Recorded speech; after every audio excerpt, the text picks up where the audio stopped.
Factor affecting के equilibrium में जो टेम्परेचर की बात करी थी, केवल टेम्परेचर के ऊपर ही डिपेंड होता है। अब ये एक फॉर्मूला है, लॉग के इक्विलिब्रियम किसी रिएक्शन का और किसी और रिएक्शन का is equal to delta H और अपॉन ये लॉग दिया हुआ है इस वजह से लगाया। अगर ln दिया जाता तो इसको नहीं लगाते, केवल हम लोग h फिर ये हम लोग ब्रैकेट में T2 T1 माइनस T2 कर देते हैं। और फॉरवर्ड रिएक्शन जो होती है और बैकवर्ड रिएक्शन का अगर मल्टीप्लिकेशन करते हैं के इक्विलिब्रियम का तो 1 आ जाता है, और ये रिवर्स होती है तो ये backward reaction upon forward reaction. भाई इसी को ही हम लोग ने मैथमेटिकल कैलकुलेशन में ऊपर नीचे करा है। फिर एक ये इंपॉर्टेंट बात आ जाती है, अगर ए से बी जा रहा है तो के इक्विलिब्रियम एक्स को मानते हैं, अगर बी से ए जा रहा है तो वही सेम रहेगा लेकिन अपॉन में चला जाएगा। अगर किसी के मोल्स वगैरह हैं तो इधर से उधर जा रहे हैं तो मोल का अपॉन में पावर चढ़ा देंगे, और अगर किसी का डिवाइड में जा रहा है, अगर मोल नीचे दिया गया है माइनस या कुछ है तो हम लोग अपॉन में 1 अपॉन में मोल चढ़ा देंगे, ठीक है। फैक्टर डू नॉट अफेक्टिंग, जैसे कंसंट्रेशन हो गया, प्रेशर हो गया, वॉल्यूम हो गया, प्रेशर ऑफ अ कैटलिस्ट हो गया, ठीक है, in presence of a catalyst, sorry presence of a inert material, इन सबसे कुछ भी नहीं होता है, ठीक है। ये डेल्टा एन जी का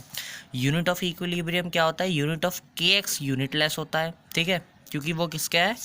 on the basis of mole fraction होता है ना के एक्स, इस वजह से इसका यूनिट लेस होता है। के पी का कंसंट्रेशन अपॉन मोल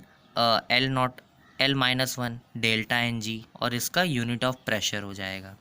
अब इसके बाद आती है एप्लीकेशन, तो ये हम लोग नेक्स्ट वीडियो में करते हैं, तो एक बार इसका रिवीजन कर लेते हैं। इक्विलिब्रियम देखा, इक्विलिब्रियम के बारे में पॉइंट्स देखे, 3 ठो ग्राफ देखे थे जिसमें कंसंट्रेशन के 3 ग्राफ थे, रेट का 1 ग्राफ था, इरिवर्सिबल रिवर्सिबल देखा, इसमें देखा कि क्लोज्ड वेसल में होता है और रिवर्सिबल रिएक्शन में होता है। फिजिकल इक्विलिब्रियम देखा, फिजिकल इक्विलिब्रियम में 3 पार्ट थे, 3 पार्ट में सॉलिड लिक्विड, लिक्विड वेपर और सॉलिड वेपर, ठीक है, जिसमें मेल्टिंग पॉइंट बताया, इसमें बॉइलिंग पॉइंट और इसमें सब्लिमेशन के बारे में।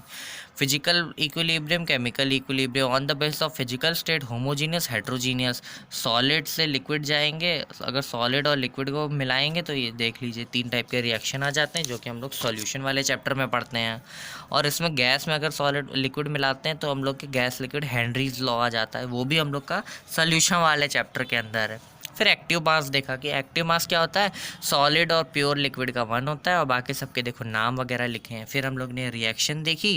कि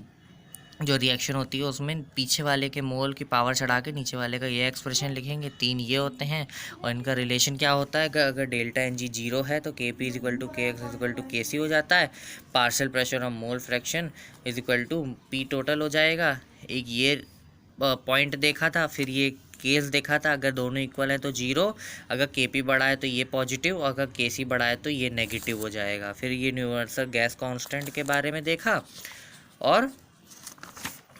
उसके बाद आप लोग ने फैक्टर देखे, फैक्टर अफेक्टिंग, ये 4 फैक्टर जो तो रेट ऑफ रिएक्शन को अफेक्ट करेंगे। फैक्टर अफेक्टिंग के इक्विलिब्रियम एक ही होता है, और डू नॉट अफेक्टिंग के इतने सारे होते हैं, एक ही के ऊपर डिपेंड होता है मेनली। इक्विलिब्रियम के हम लोगों ने यूनिट देखी, यूनिट हम लोग की के एक्स की कुछ भी नहीं होती है, के पी की होती है, के सी की होती है। ये देखा कि अगर रिएक्शन आगे से पीछे जा रही है तो ये है, पीछे से आगे आ रही है तो अपॉन में चली जाएगी, अगर किसी का मोल बढ़ रहा है तो ये ऊपर पावर चढ़ी जाती है, और अगर नीचे वाला मोल बढ़ रहा मतलब 1/10 मोल ऑफ ए तो हम लोग का ए की पावर 1/10 आ जाएगी। ये एक फॉर्मूला देखा जो हम लोग के थर्मोडायनेमिक्स वाले चैप्टर के अंदर आता है,